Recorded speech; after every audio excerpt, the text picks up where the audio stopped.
나에게 주심으로 온전케 하시었네. 성령 하나님 내게 감동 주사 주님의 마음 주님의 뜻을 알게 하소서. 성령 하나님 내게 이름 부사 주님의 능력 은혜와 진리 전케 하소서. 성령 하나님 거룩한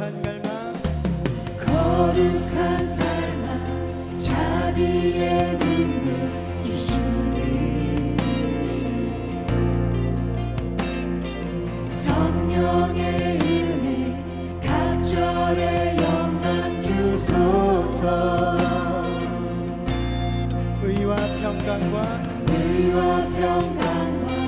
기쁨의 영을 부사 아멘.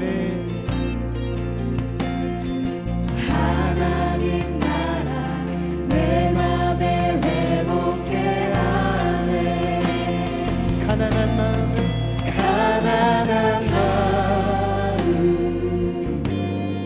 진실한 마음을 나에게 주심으로 온전케 하시었네. 가난한 마음을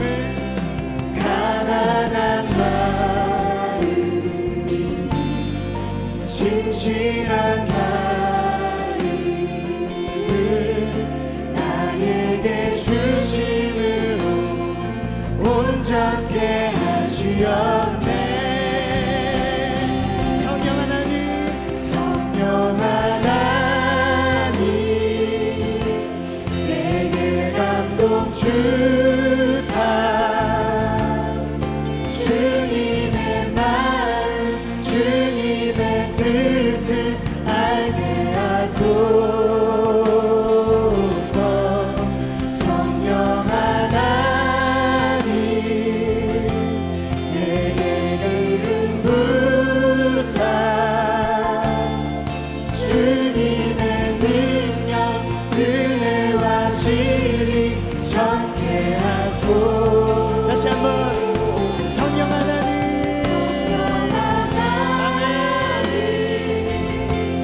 내게 감동 주사 주님의 마음 주님의 뜻을 알게 하소서. 성령 하나님 내게 이름 부사 주님의 능력 은혜와 진리 전케 하소서. 성령 하나님 아멘. 주 성령의 도심을 구합니다. 성령의 충만함으로 주의 뜻을 알게 하시며 성령의 충만함으로 주님을 온전히 경배하는 하나님 그 예배의 입술을 우리 가운데 허락하여 주시옵소서. 주님 우리 가운데 기름 부어 주시옵소서. 가난한 마음을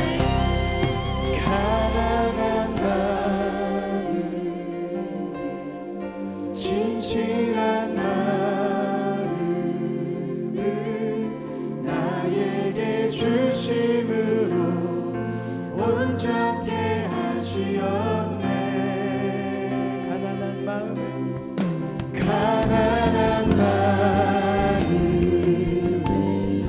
진실한 마음을 나에게 주심으로 온전케 하시었네. 아멘. 성령 하나님 내게 감동 주사 주님의 마음 주님의 뜻을 알게 하소서. 성령 하나님 내게 이름 부사 주님의 능력 은혜와 진리 전케 하소서. 성령 하나님 성령 하나님 내게 감동 주사 주님의 마음 주님의 뜻을 알게 하소서.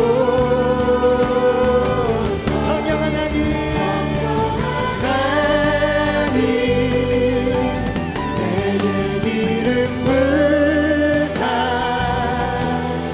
주님의 능력 은혜와 진리 전케 하소서.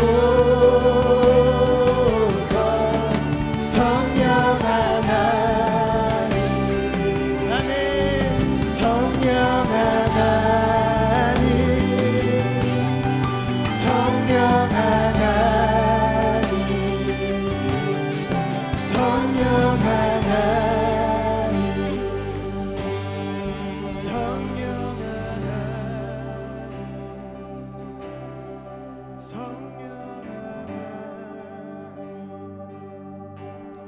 성령 하나님 이 시간 임하여 주셔서 나의 소리를 올려드리는 것이 아니라 주로부터 오는 소리를 올려드리는 참된 경배의 소리를 올려드리는 시간이 되게 하여 주시옵소서. 하나님 이 시간에 거절하는 것은 나를 위한 소리가 아니라 주님을 위한 소리만을 내기로 결정하며 나의 욕구를 채우기 위한 소리를 거절합니다. 예배의 주인 되신 주님을 높여드리기로 결정합니다. 우리의 입술을 다스려 주시고 우리의 영을 다스려 주셔서 주님이 원하시는 기뻐하시는 받으실 만한 경배드리는 시간이 되게 하여 주시옵소서. 우리 주인 되시며 모든 것 되신 주의 이름을 찬양합니다. 주님 홀로 높임 받아 주시옵소서. 감사합니다. 예수님의 이름으로 기도합니다. 아멘. 우리의 왕 되시며 우리 모든 것 되신 주님 앞에 영광의 박수 올려드리고 싶습니다. 아멘. 할렐루야.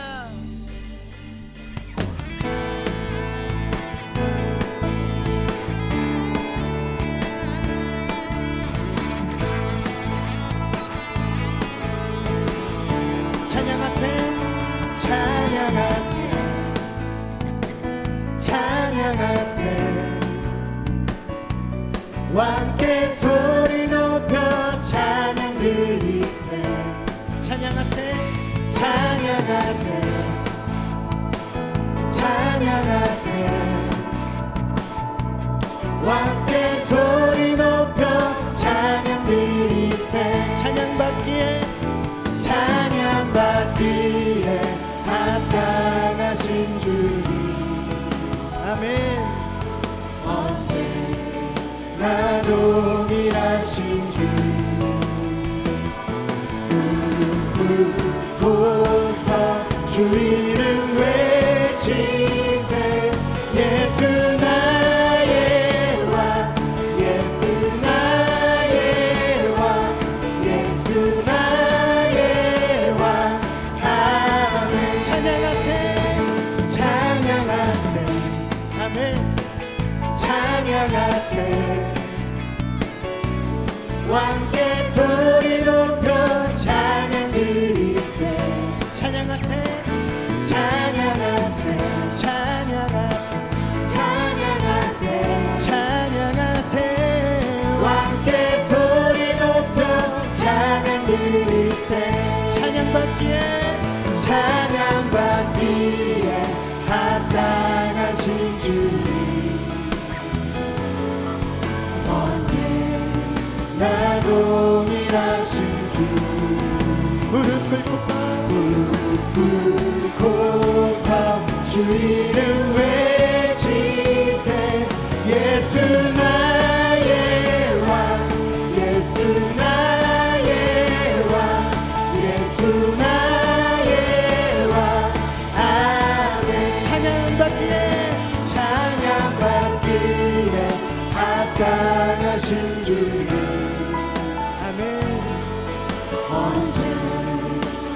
동일하신 주 무릎 꿇고서 주 이름 외치세 예수 나의 왕 예수 나의 예수 나의 왕 예수 나의 왕 예수 나의 왕 예수 나의 왕 아멘 다시 한번 예수 나의 왕 예수 나의 왕 예수 나의 왕 예수 나의 왕 아멘 아멘. 찬양밖에 없다하신 주님의 이름을 찬양합니다. 언제나 동일하신 주의 이름을 찬양합니다.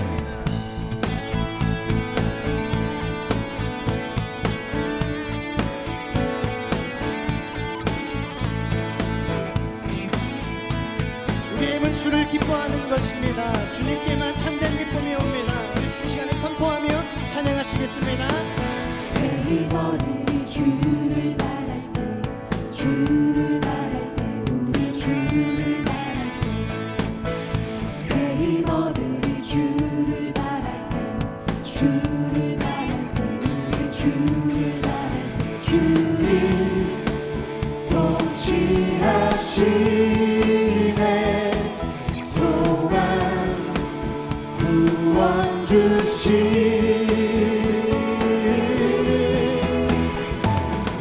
당신은 영원하신 주 내 영원하신 주 지치지 않으시는 주님 약한 자 방패 되시며 위로자 되신 주 독수리 같은 힘 주시 새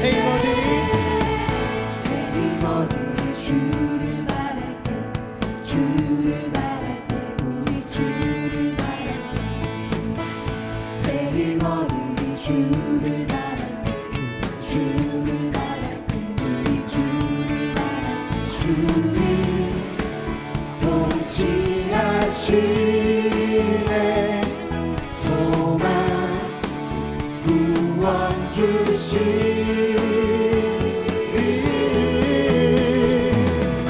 당신은 영원하신 주 내 영원하신 주 지치지 않으시는 주님 약한 자 방패 되시며 위로자 되신 주 독수리 같은 힘 주시네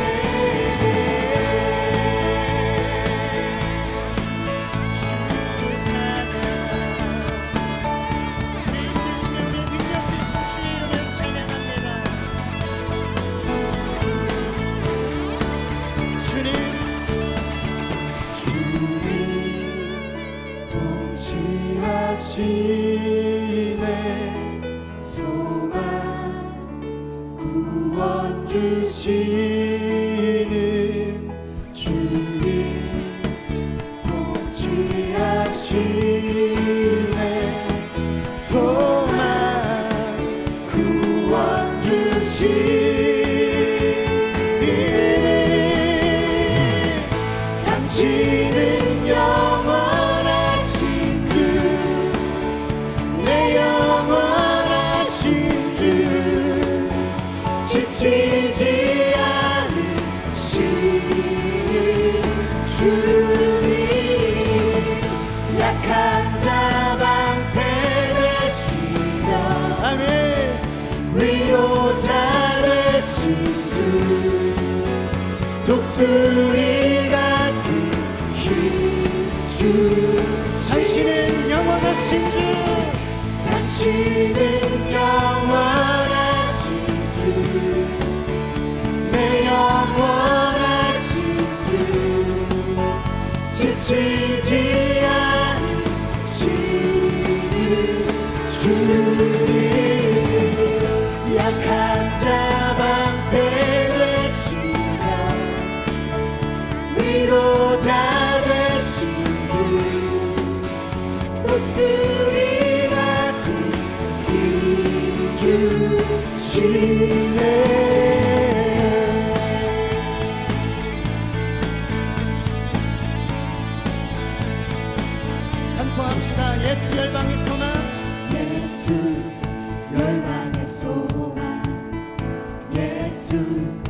우리의 위로자 주는 온 땅에 영원한 소망 예수 어둠 속에 예수 어둠 속에 예수 변함없는 진리 주는 온 땅에 빛이 되시네 우리 위해 죽으시고 다시 사신 생명의 주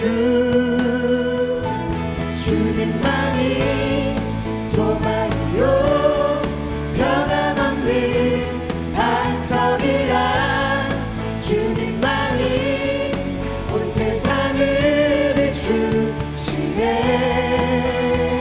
또 죽음에서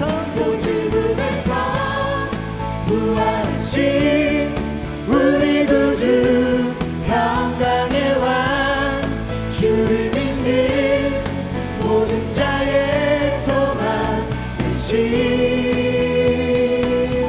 주를 믿네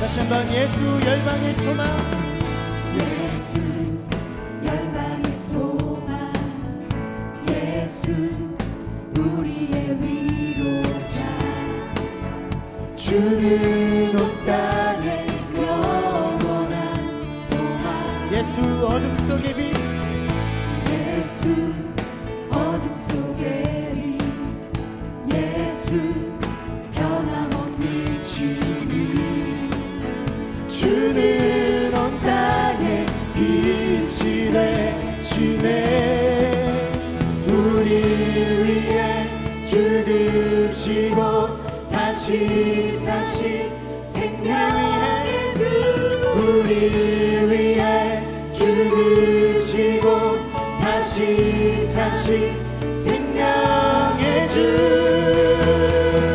주님만이 소망이요 변함없는 반석이라 주님만이 온 세상을 비추시네 또 죽음에서 부활하신 우리 구주 평강의 왕 주를 믿는 모든 자의 소망 되신 주를 믿네 주를 믿네 주를 믿네 주를 믿네 주를 믿네 아멘. 열방의 소망 되신 주 이름을 찬양합니다. 주님 오늘 높임받아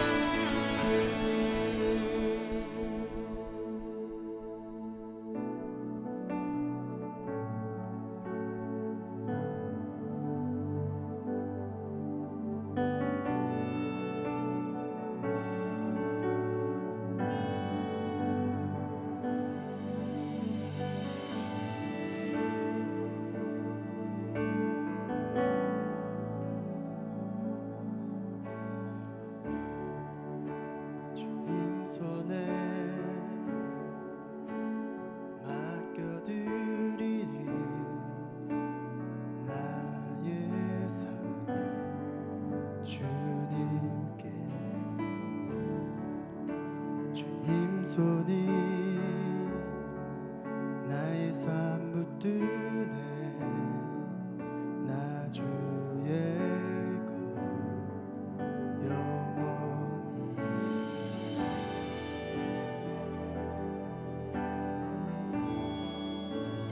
내가 믿는 분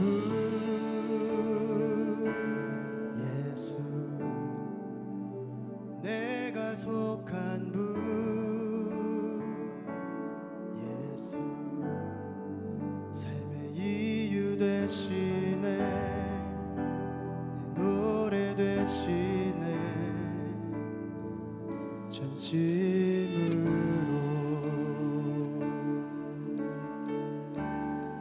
주와 함께 걸어가리라 주와 함께 걸어가리라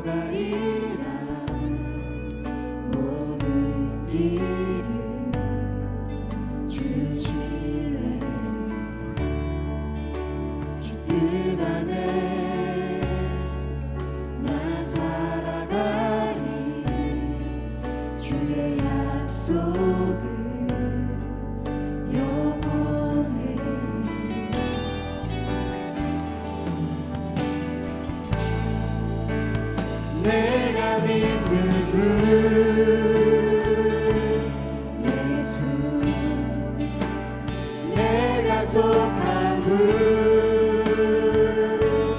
예수 삶의 이유 되시네 내 노래 되시네 내가 믿는 분 내가 믿는 분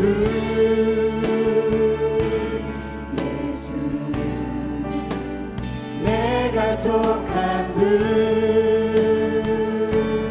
예수 삶의 이유 되시네 내 노래 되시네 내가 믿는 분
소리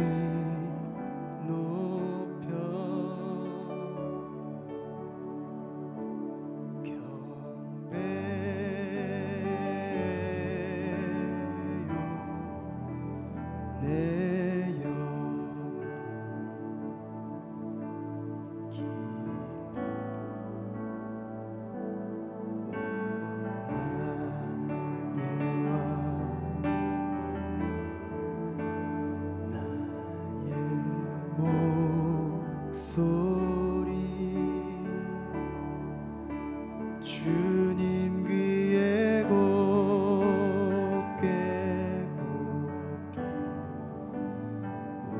울리길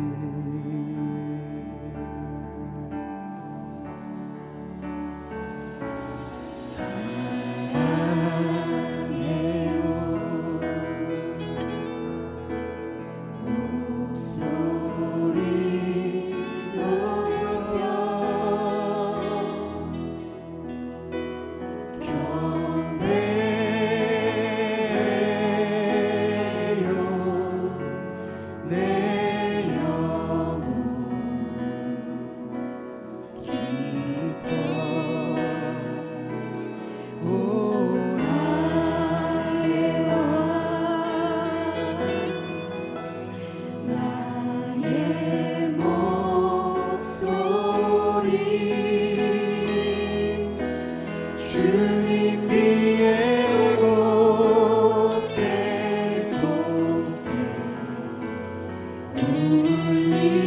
울리길 우리 소리 높여 주님을 경배합니다. 사랑해요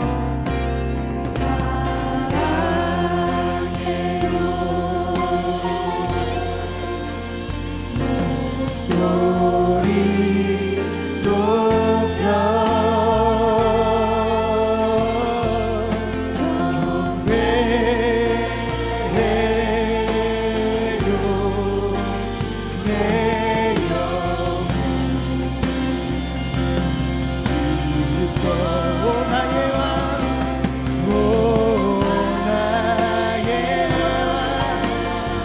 나의 목소리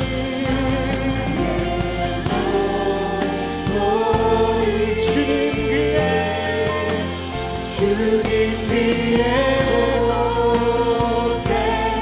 주님 귀에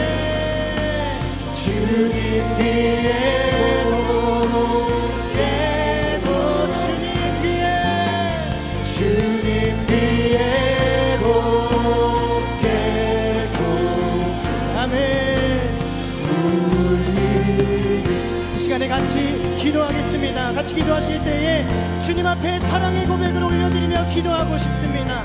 주님 우리의 전부 되시며 찬양의 이유 되시며 사랑의 이유 되십니다. 주님을 사랑합니다. 우리가 선포하며 함께 기도하시겠습니다. 하나님 우리의 모든 것 되십니다. 우리의 사랑의 이유 되신 주님의 이름을 찬양합니다. 주님 귀에 우리의 모든 삶의 고백이 온전하게 올려드려지게 하여 주시옵소서. 아멘. 우리의 목소리 우리의 삶으로 주님 앞에 온전히 모든 삶의 주관자를 기도하여 주시옵소서.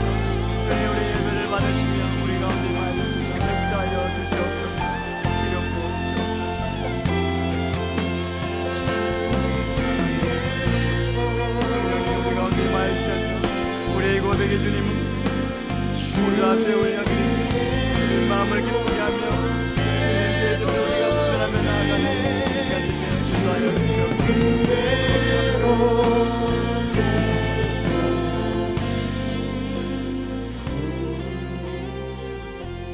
이 시간 한 번 더 기도하며 나아가기를 원합니다. 우리가 주님 바라보기를 원합니다. 우리의 모든 수고 이 땅에서 열심으로 하나님 살며 또 추구하며 나아가는 것 헛된 것이 아니라 하나님 안에서 하나님을 바라보며 주님께 집중하며 주님이 기뻐하시는 뜻대로 우리의 삶을 드리며 또 하나님 우리가 주의 뜻대로 순종하며 나아가는 삶 되게 인도하여 주옵소서. 주께서 우리를 부르신 그 뜻대로 우리가 쓰임받기를 원합니다. 이 시간 우리의 기도를 받아주시고 우리의 예배를 받아주시고 우리 가운데 임하여 주시옵소서. 주의 임재를 구하며 이 시간 같이 한 번 더 기도하며 나아가겠습니다. 하나님 아버지 우리의 예배를 받으시기 기뻐하시는 주님을 찬양합니다. 우리의 존재의 모든 것 되시는 주님, 우리가 수고하며 땀 흘리는 모든 것 주의 영광을 위해 사는 주님이 부르신 뜻대로 그렇게 쓰임받는 우리의 삶이 되기를 원합니다. 이 시간 우리의 눈을 들어 주를 보게 하여 주시고 주님께 집중하며 주의 말씀을 들으며 분별하며 말씀 앞에 순종하는 우리의 삶이 되게 인도하여 주옵소서. 오늘도 우리 예배를 받으시는 주님 앞에 우리가 언제나 우리의 삶을 드릴 때 주님 우리 한 사람 한 사람을 만나주시고 위로하여 주시고 세임 주시고 하나님 우리가 주님 앞에 온전히 영광의 대국을 돌려드리며 그리스도의 기쁨이 되는 우리의 삶이 되게 주님 인도하여 주시옵소서. 우리 예배를 받으실 주님을 찬양합니다. 주님 영광 받아 주시옵소서.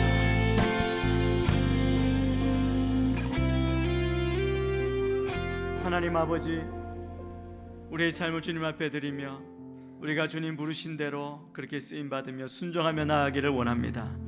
이 시간 구별하여 주님 앞에 나와 예배하는 한 사람 한 사람 우리의 찬양과 예배를 받아 주옵시고 우리 가운데 임재하여 주시옵소서. 성령으로 충만케 하여 주시며 성령님 기뻐하시는 모습대로 우리의 삶을 드리며 나아가게 하여 주시고 우리가 주님의 기쁨이 되는 그런 주의 자녀, 주의 제자의 삶을 살아가도록 역사하여 주옵소서.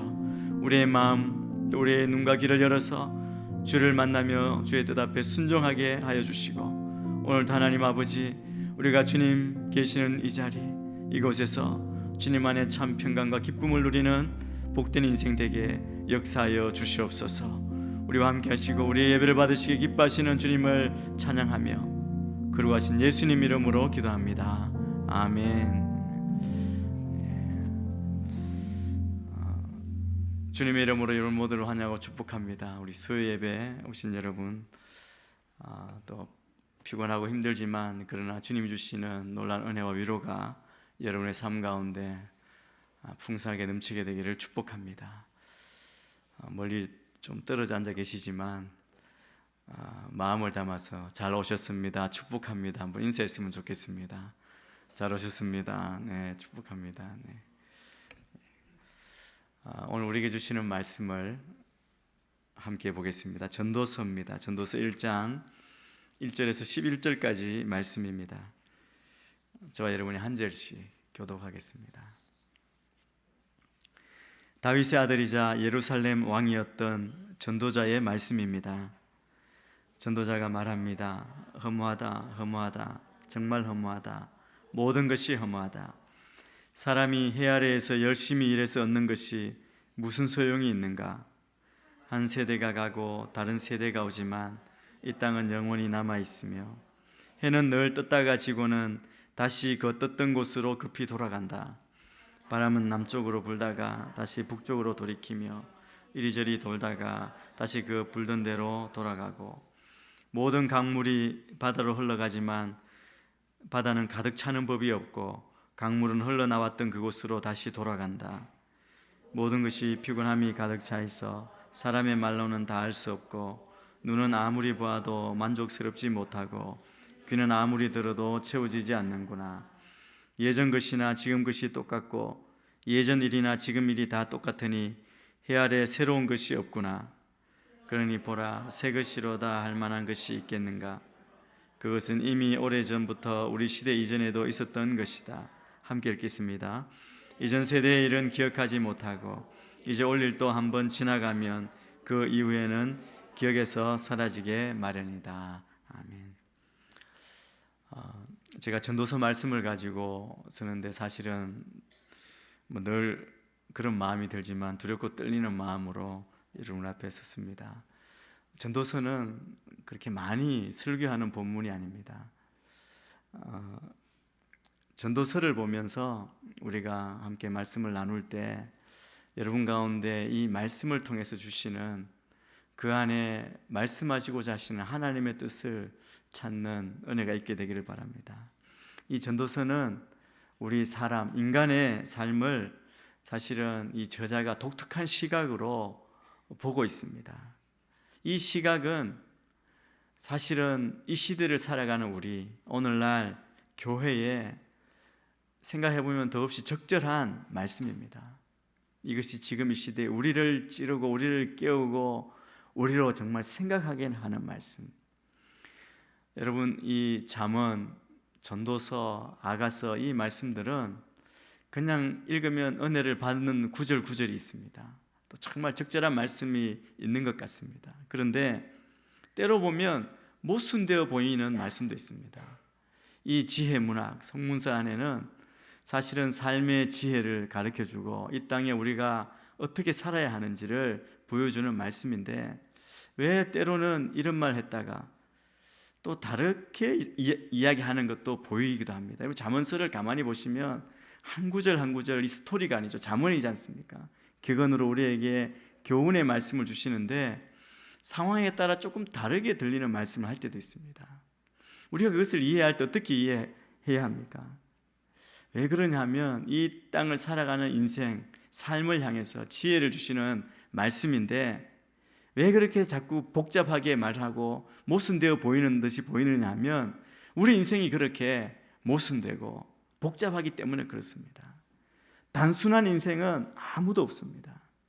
그래서 말씀을 볼 때 이 말씀이 우리에게 들려주고자 하시는 그 말씀, 그 뜻을 우리가 분별할 수 있는 영적인 눈이 열려야 할 줄 믿습니다. 이 전도서는 요즘 말하는 세속주의가 판치는, 세속주의가 낳은 많은 유혹을 다루기 때문에 이 시대 우리 많은 유혹 가운데 살아가는 우리에게 정말 적절한 말씀이라고 할 수 있습니다. 이 전도서는 그래서 성경에서 가장 현대적인 책이라고도 할 수 있습니다. 전도서가 들려주는 말씀은 이 땅을 살아가는 이 세대를 향해서 소유욕도 강하고 쾌락주의적이고 물질적인 이런 사회, 우리 인생에 대해서 굉장히 공격적인 풍자의 말씀을 우리에게 들려줍니다. 그래서 이 전도서에 담겨져 있는 이 진리의 말씀은 세상의 지식과 부와 쾌락과 또 일과 명예와 어떤 면에서는 성에서 만족을 찾으려고 하는 그런 헛된 우리의 목표, 열심, 우리의 추구를 폭로합니다. 이게 왜 헛된 것이고 왜 잘못된 것인지 그것을 우리에게 알려주는 말씀입니다. 아까 말씀드린 대로 전도서는 지혜서의 한 곳이죠. 지혜 문학이라고 합니다. 이것도 구체적인 문학의 또 성경의 한 장르입니다. 여기서 말하는 지혜가 무엇입니까? 우리 지혜 많이 이야기하지 않습니까? 지혜를 구하고 지혜롭게 살기를 원하고 우리 안에 지혜가 하나님의 지혜로 채워지기를 원합니다. 이 지혜는 무엇과 관련이 있느냐 하면 삶의 질서를 바로잡는 것과 관련이 있습니다. 그 지혜로운 삶은 정말 하나님의 뜻 안에서 질서 있는 삶, 바로잡힌 삶이 지혜로운 삶이라고 할 수 있죠. 또 지혜로운 행동이 무엇입니까? 지혜로운 행동은 사람들이 하나님이 창조하신 질서 속으로 조화롭게 들어가게 하는 겁니다. 그게 지혜입니다. 하나님이 만드시고 운영하시는 우리에게 뜻하시는 대로 그것을 알고 깨닫고 하나님의 뜻대로 조화롭게 들어가 하나님이 기뻐하시는 삶, 하나님의 베푸신 그 진리의 삶을 사는 것, 그것이 지혜이죠. 이 사람들이 스스로 이 질서 속으로 들어가도록 규정하는 삶의 규범, 그것이 지혜의 가르침입니다. 이 지혜 문학 안에는 그런 지혜를 우리에게 가르쳐 줍니다. 이 성경적인 지혜는 우리에게 때로 모호한 부분도 있습니다. 또 모순도 있죠. 그런데 말씀에 보면 이 성경의 지혜에서 성경적인 지혜는 우리에게 모호한 부분을 다 없애버려라, 모순을 다 제거하라, 그것과 조화하라고 강제로 강요하는 것은 아닙니다. 삶의 어떻게 보면 뉘앙스라 그러죠. 우리의 분위기, 우리의 삶의 모습, 또 우리의 복잡함이 있습니다. 그래서 여러분 지혜서를 읽을 때, 특별히 전도서를 읽고 잠언을 읽고 아가서를 읽고 그런 지혜서를 읽을 때 우리가 이 말씀을 대하는 태도는 뭐냐 하면 우리 인생의 복잡함을 생각하라는 겁니다. 그래서 여러분 이 지혜서의 말씀을 펴고 이 말씀이 의미하는 바, 이 말씀 안에만이 아니라 이 말씀을 통해 복음서에서 예수님이 들려주시고 다른 성경에서 말씀하시는 그 말씀과 연결해서 우리의 삶, 우리의 인생, 우리 인생의 목적을 생각하셔야 합니다. 그래서 이 책은 그냥 쑥 읽어가는 것이 아니라 정말 생각하는, 우리 인생을 다시 한번 하나님 앞에서, 말씀 앞에서 생각하게 하는 책이라고 할 수 있습니다. 전도서의 저자는 오늘 말씀의 1절에 기록한 대로 전도자입니다. 여기에는 옛날부터 솔로몬이라고 그렇게 말하는 저자, 솔로몬이 저자이다라고 그렇게 하는 얘기가 있고, 지금도 그렇게 말하는 사람이 있지만 아주 전통적인 요즘 신학에서는 그렇게 말하지 않습니다. 알 수 없지만 그냥 전도자이다. 아마 다윗의 아들, 예루살렘의 왕이었던 전도자일 때는 아마 그 이름을 빌려서 한 것이 아닐까. 잘 모르지만, 알 수 없지만 그럴 것이라고, 이 안에 문맥을 보고 문장을 보고 이게 쓰여진 연대를 생각하면 그럴 것이다, 그렇게 이야기합니다. 누구든 뭐 솔로몬이든 상관이 없습니다. 전도자, 이걸 원어로 코헬렛이라고 합니다. 코헬렛의 말입니다. 여기서 우리가 오늘 1장에서부터 처음부터 우리에게 말씀해 주시는 것은 뭐냐 하면, 우리 인간의 공통된 욕망을 한번 보자는 겁니다. 여러분, 인간의 공통된 욕망 중에 하나가 무엇입니까? 그것은 우리가 잘 살아보려는 욕망이 있습니다. 부를 축적하려고 하는 욕망이 있죠. 세상에 보면 많은 중독자가 있습니다. 특별히 이 세상에 늘어가는 중독자는 도박 중독자가 늘어가고 있습니다. 많은 사람들이 대박을 꿈꾸면서 복권을 사고, 또 더 많은 일확천금을 누리게, 계산해 보니까, 애써 보니까 내가 목표했던 거 이루기 너무나 멀고 현실적으로 불가능해 보이고, 그러니까 일확천금을 꿈꾸는 사람들이 많이 있죠. 제가 TV 프로그램 가운데 퀴즈 프로그램을 봤는데, 이제 물건이 아니고 문제를 맞추면 상금을 주잖아요. 저 퀴즈를 봤는데, 제가 이제 그게 무슨 프로인지 제가 기억은 잘 나지 않지만 마지막 단계까지 왔습니다. 이제 이 출연자가 전체 편곡하다가 이제 몇 명 압축되어 가지고 와서 자기 혼자 남았습니다. 문제를 맞추면 상금이 쌓이는데, 상금이 어느 정도 많이 쌓였습니다. 이제 마지막 한 문제 맞추면 그 이야기한 최고의 상금을 가져갈 수 있는 자리까지 가는 거예요. 그런데 틀리면 지금까지 쌓여왔던 상금 다 날아가는 겁니다.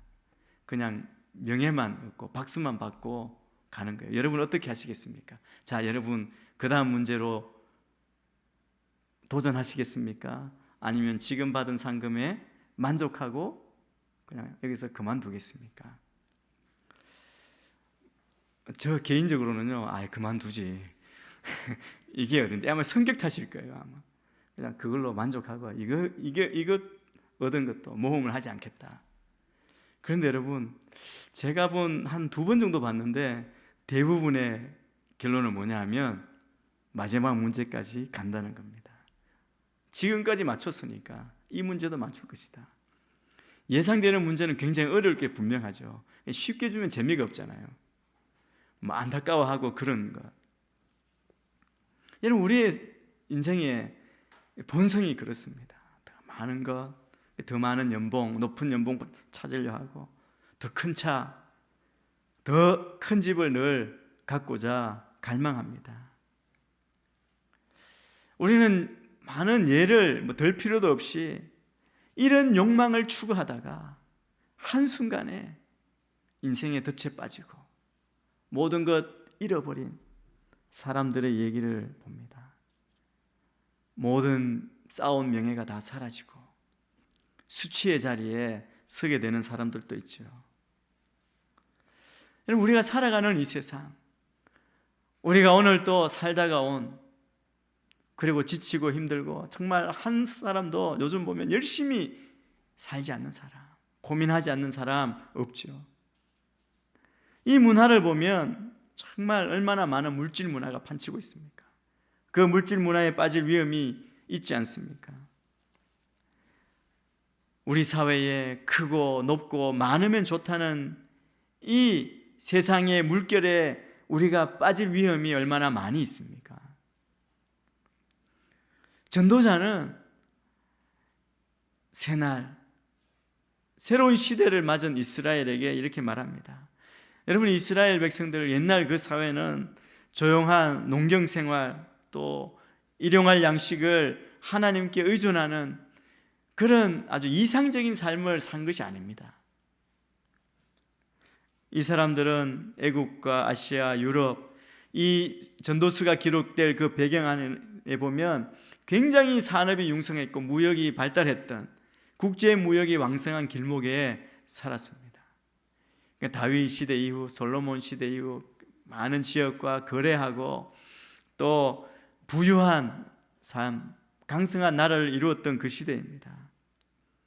여러분, 이런 시대의 특징은 뭐냐 하면 어떤 사람은 하룻밤 사이에 재물을 모을 수도 있었고 반대로 하룻밤 사이에 다 잃을 수도 있었습니다.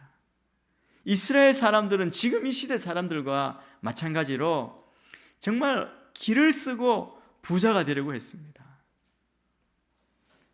그러나 전도자가 이 전도서를 시작하면서 이 코엘렛은 이들에게 그들이 정말 수고하고 자기들이 목표했던 걸 이루려고 애를 쓰는데 그 모든 수고가 허무하다, 무익하다라고 경고합니다. 어떻게 하면? 하나님을 빼놓으면, 하나님이 없으면 이게 다 허무하다라는 겁니다. 이 전도서의 처음 시작이 그렇게 시작합니다. 2절 말씀을 우리가 한번 같이 더 읽겠습니다. 시작. 전도자가 말합니다. 허무하다, 허무하다, 정말 허무하다.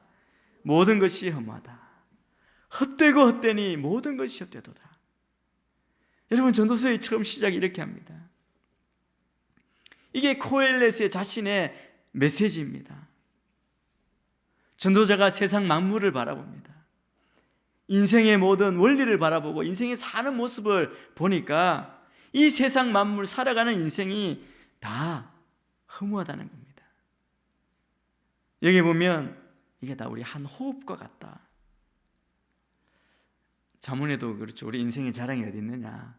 우리의 인생이 그냥 호흡이 있다. 콧구멍 막으면 간단하잖아요. 그냥 숨이 떠나면 죽는 겁니다.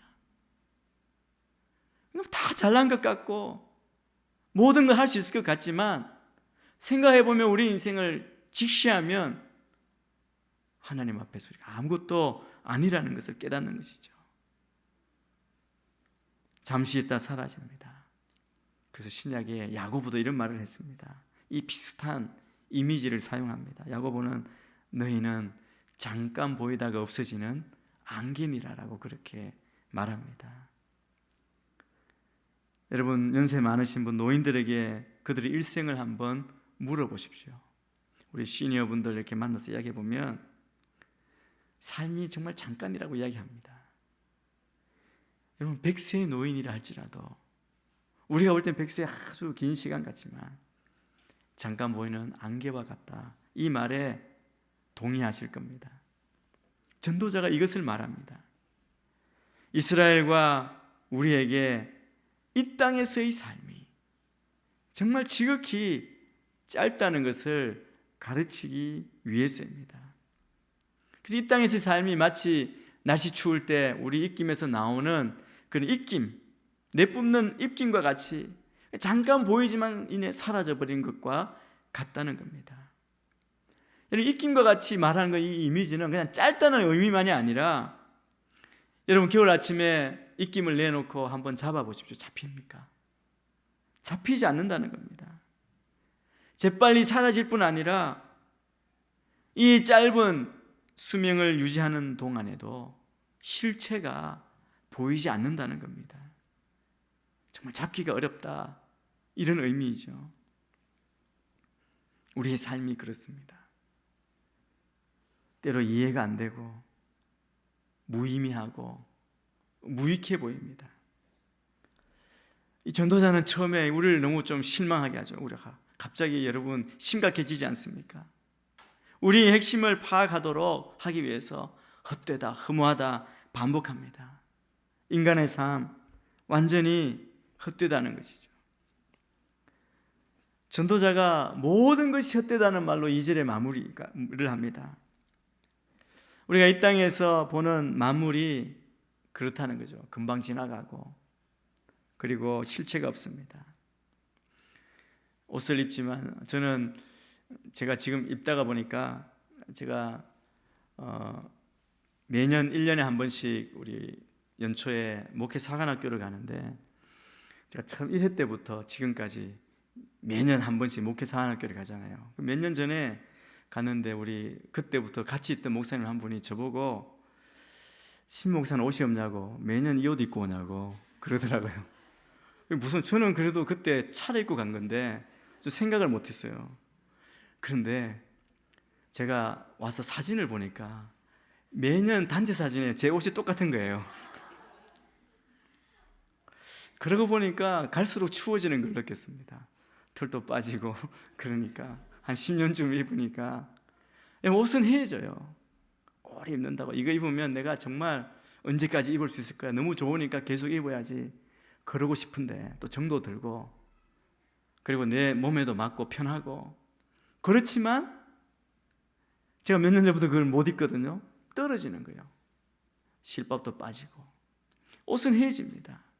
그러니까 어느 정도 시간 지나면 새 옷을 사야 돼요.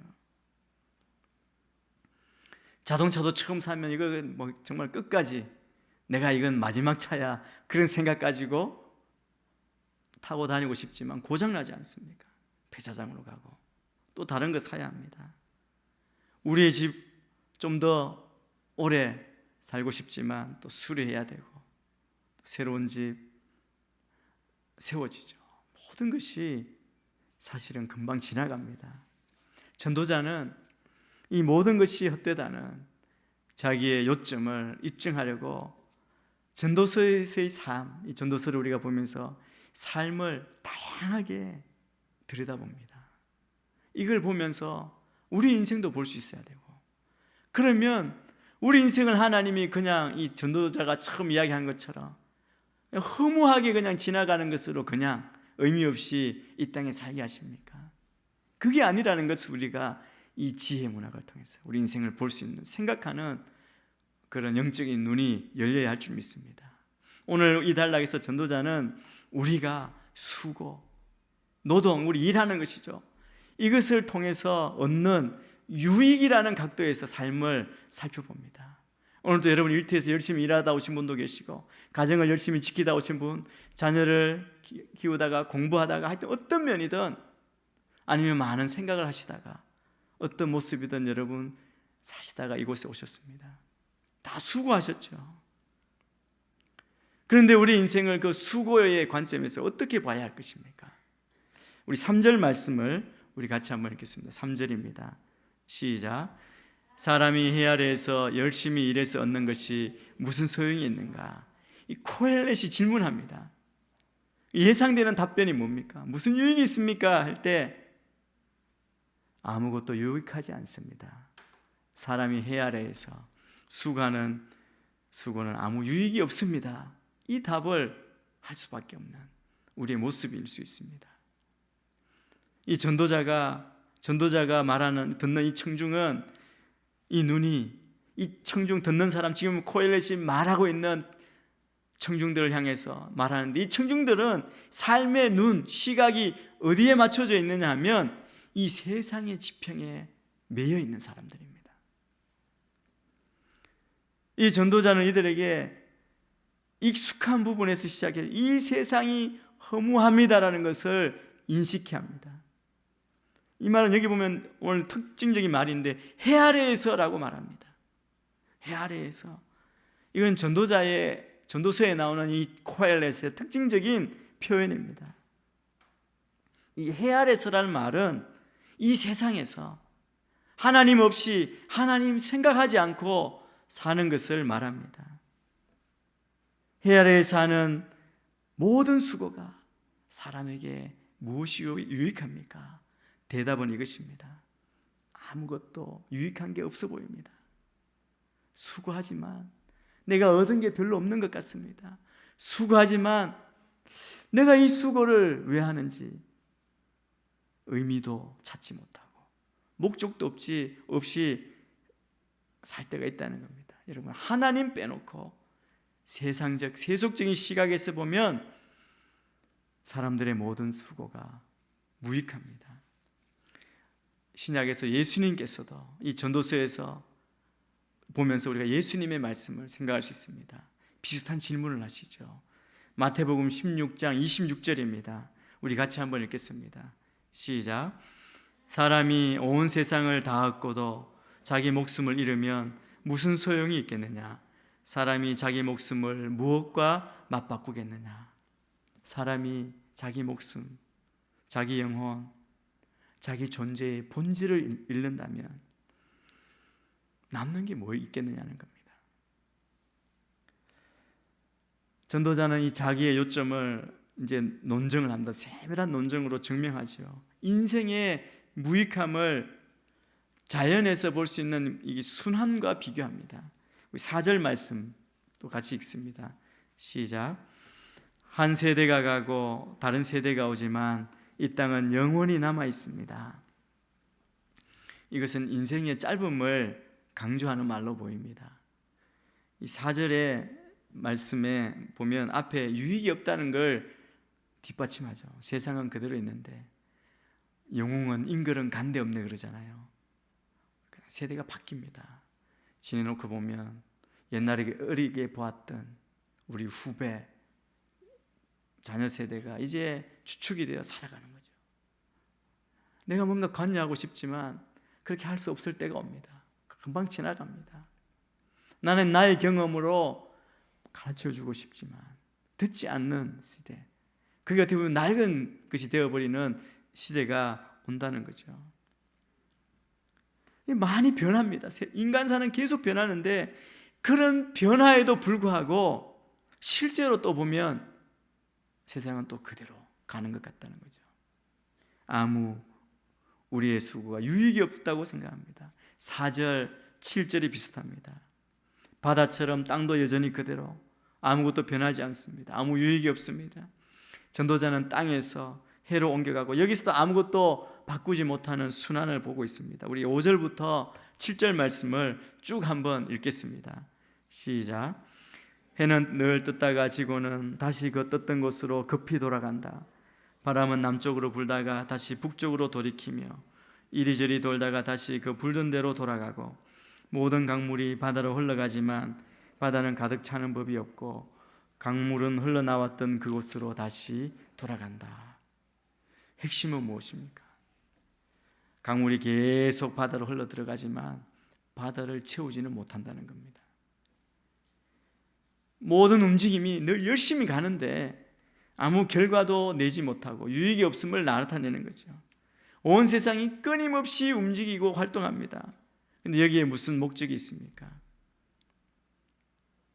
우주를 특징짓는 모든 지속적인 움직임, 그것 때문에 무언가 성취되고 큰 변화가 있다고 생각이 쉽습니다. 그러나 수천여 년이 오고 과학과 기술이 발전되고 그리고 진보가 이루어진다 할지라도 끊임없이 나아가지만 사실은 어떤 면에서는 이 입김처럼 신기루와 같이 보이고 목적지에 이르지 못한다는 것이죠. 땅은 여전히 그대로 있고 해는 늘 같은 궤도를 쉬지 않고 달리고 바람은 불던 곳으로 돌아가고 바다는 차지 않고 땅, 불, 공기, 물 모두 쳇바퀴에 갇혔다고 전도서는 이야기합니다. 오래된 세상의 기본 요소들의 모든 수고가 무익하다면 인간의 모든 수고도 무익한 게 분명하다는 것이죠. 이 모두를 8절에서 이렇게 요약합니다. 8절 말씀을 우리 한번 같이 또 읽겠습니다. 시작. 모든 것에 피곤함이 가득 차 있어 사람의 말로는 다 할 수 없고 눈은 아무리 보아도 만족스럽지 못하고 귀는 아무리 들어도 채워지지 않는구나. 여러분, 그 누구도 세상을 설명하거나 세상을 좌우하거나 통제하지 못합니다. 세대도 그렇고 해, 달, 바람, 강물의 끊임없는 움직임이 인간의 삶에도 나타난다는 겁니다. 이 자연, 하나님이 만드신 이 자연의 모든 움직임이 그렇듯 인간이 말하고 듣고 보고 하는 모든 행위도 부익하다는 거죠. 아무리 들어도 채워지지 않는다.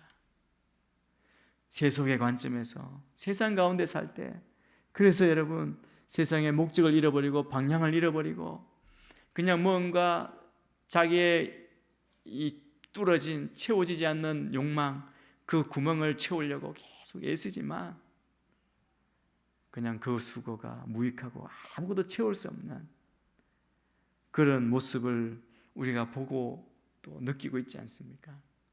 9절 말씀도 같이 한번 읽겠습니다. 9절입니다. 시작.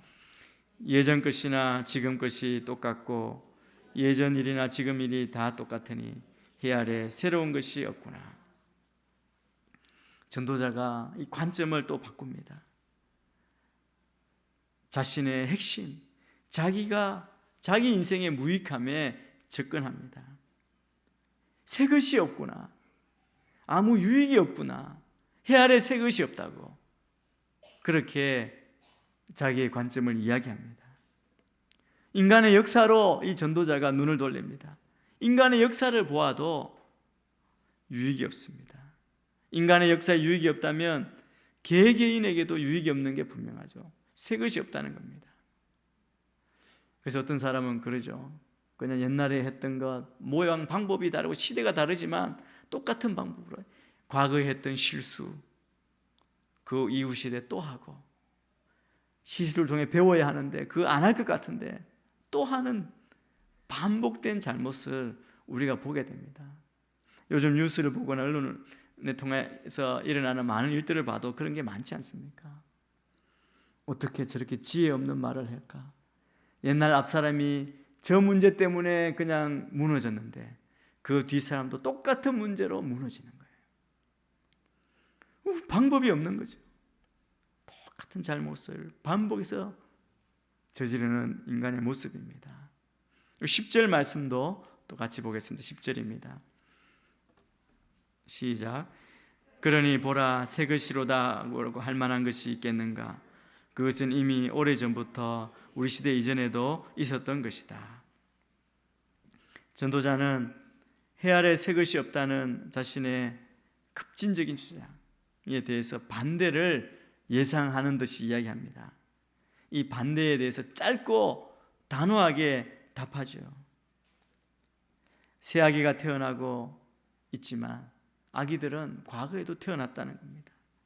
전쟁이 시작되는데 과거에도 전쟁이 있었다는 겁니다. 역사의 반복이 계속되는 것에 비춰볼 때 새 것은 모두 과거에 있었던 것의 변형에 불과하다는 겁니다. 그 원리에서 벗어나지 않는다라고 말하는 거죠. 그러면서 오늘 우리가 읽었던 마지막 구절에서 이 단락을 맺습니다. 11절 말씀도 같이 한번 읽겠습니다. 시작. 이전 세대의 일은 기억하지 못하고 이제 올 일도 한번 지나가면 그 이후에는 기억에서 사라지게 마련이다. 4절에서 우리가 보았던 그 핵심을 확대하는 겁니다. 세대는 가고 땅은 오지만 전혀 달라지지 않는다. 누가 무엇을 이루었든지 간에 아무것도 달라지지 않는다는 거죠. 너무 비관적으로 보이지 않습니까? 과연 그렇습니까? 그런데 가만히 생각해 보면 우리 인생, 우리 마음대로, 우리 생각대로 세상 사람들이 말하는 것처럼 인간의 힘으로 이상향을 건설할 수 있고, 우리가 과학이 발달하면, 문명이 발달하면, 우리의 지성이 더 발달하면, 부가 더 쌓이면 모든 것이 좋아질 것이라고 그렇게 생각합니다. 그런데 지금 현재에 비하여 과거에 생각해 보면 우리가 얼마나 많은 것을 이루었습니까? 그러나 문제는 더 심각해졌고, 더 희망은 더 많이 사라졌고, 기쁨도 더 많이 사라진 세대 가운데 살고 있지 않습니까? 여러분, 전도자는 사람이 해 아래 사는 모든 수고가 무익하다는 자기의 요점을 명확히 합니다. 하나님을 빼놓으면 사람의 모든 수고가 무익합니다. 오늘 읽은 말씀에서 전도자는 하나님에 대해서 언급하지 않습니다. 그런데 우리가 이 말씀을 읽으면서 이 문제 앞에, 이 딜레마 앞에 우리는 이 수수께끼 쳇바퀴에서 빠져나오는 해답은 하나님 안에 있음을 알아야 합니다. 우리가 신약에서 예수님이 오셔서 예수님도 동일한 요점을 제시하시죠. 아까 읽은 말씀처럼 사람이 목숨을 잃으면 아무 유익이 없습니다. 예수님은 짧은 이야기를 우리에게 들려주십니다. 그 비유로 이 전도자가 전도서에서 말했던 동일한 요점을 우리에게 들려주세요. 우리 누가복음 12장 16절에서 21절 말씀입니다. 우리 잘 아는 말씀이기 때문에 그 부분만 우리 같이 한번 읽겠습니다. 시작. 그러고 나서 그들에게 한 비유를 말씀하셨습니다. 부자가 수확이 잘 되는 땅을 가지고 있었는데 그가 혼자서 어떻게 할까? 내 곡식을 쌓아둘 곳이 없구나 하고 생각했다. 그리고 말했다. 이렇게 해야겠다. 지금 있는 창고를 부수고 더 크게 지어 내 모든 곡식과 물건을 거기에 쌓아두어야겠다. 그러고 나서 내 영혼에게 말하겠다. 영혼아, 여러 해 동안 쓸 물건을 많이 쌓아두었으니 편히 쉬고 먹고 마시고 즐겨라. 그러나 하나님께서 그에게 말씀하셨다. 이 어리석은 사람아, 오늘 밤 내 영혼을 네게서 찾을 것이다. 그러면 내가 너를 위해 장만한 것들을 다 누가 갖게 되겠느냐? 자기를 위해 재물을 쌓아두면서도 하나님께 대해 부여하지 못한 사람은 이와 같다. 여러분 잘 아는 비유의 말씀이죠. 여러분, 이 농부는 수확을 많이 했습니다. 농부가 수확을 많이 했다는 것은 그냥 씨 뿌리고 아무 일 안 하고 놀고 잠자고 쉬었다는 게 아닙니다. 여러분, 씨를 뿌리고 얼마나 수고했겠습니까? 더운 낮에 나가 김도 메고 그렇게 수고했겠죠. 다 수고합니다. 수고해서 그 열매를 다 거뒀습니다. 하나님의 은혜이죠. 여러분, 우리가 수고한 수고, 여러분 다 열심히 수고하시는데 그 수고의 열매를 여러분이 다 거두게 되기를 축복합니다. 그런데 이 사람은 많은 열매를 거두었습니다. 그런데 그가 빠진 게 뭡니까? 자기의 수고가 이 모든 걸 이루었고 자기가 생각하던 그 모든 거 다 이룰 것으로 생각한 겁니다. 창고 짓는 수고도 하고 그리고 그 수확한 걸 다 갖다 해서 이제 나는 모든 고난, 모든 수고가 끝났다. 나는 이제 여기서 여러 해 동안 다 장만해 두었으니까 편히 쉬고 먹고 마시고 즐기자. 그런데 그것이 얼마나 허무한 것인지를 보여주지 않습니까? 자기가 생각하고 수고했던 것이 다 누구의 것이 되겠느냐? 하나님이 말씀합니다. 여러분, 하나님을 빼놓으면 우리 인생의 본질, 인생의 주인 되신 분, 인생에 우리에게 사명 주시고 인생의 목적 되시는 그분을 빼놓으면 사람의 수고는 아무 유익이 없다고 말씀합니다. 그러면 여러분, 우리가 이 땅에서 사는 삶은 다 아무 유익이 없는가? 우리가 죽으면 아무것도 남지 않습니까? 전혀 무익합니까? 아니죠. 예수님은 유익이 있을 수 있다, 그렇게 말씀하십니다. 그럼 그렇게 하면 어떻게 해야 됩니까? 우리는 자기를 위해 재물을 쌓아두는 것이 아니라 하나님에 대해 부여해야 한다고 말씀합니다. 지금 전도서 기자가 이 전도서의 말씀을 듣는 청중들에게 이 코엘렛이 강조하는 걸 깨달으라고, 생각하라고 말하는 게 바로 이것입니다. 우리가 인생의 목적을 어디로 둘 것인가를 말씀합니다. 여러분의 수고의 목적이 어디에 있습니까? 무엇을 위해 수고합니까? 자녀들에게 가르쳐야 합니다. 우리 자녀들도 내가 이렇게 열심히 공부하고 내가 정말 성공하기를 원하고 내가 뜻하는 바 이루는 것 다 무엇을 위해서인가? 내가 잘 먹고 잘 살고 노후에 편하기 위해 헛된 것입니다. 그건 있을 수가 없습니다. 우리 마음대로 안 됩니다. 그러나 그렇게 하는 목적이 내가 주의 영광을 위해서, 하나님의 일에 쓰임받기 위해서 인생의 방향이 바뀌는 거죠. 목적이 바뀌는 것입니다. 그럴 때 우리 인생에 참된 유익이 있다고 말씀합니다. 그래서 예수님이 우리에게 하나님께 대해 부유하라고 우리를 인생을 독려하세요. 마태복음 6장 19절에서 21절 세 절 말씀을 우리 같이 한번 읽겠습니다. 시작.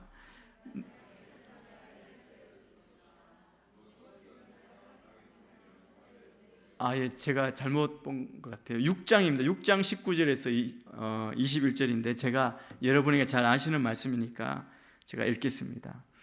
너희는 자기를 위해 이 땅에 보물을 쌓아두지 말라. 땅에서는 좀 먹고 녹슬어 못 쓰게 되고 도둑이 들어와 훔쳐가기도 한다.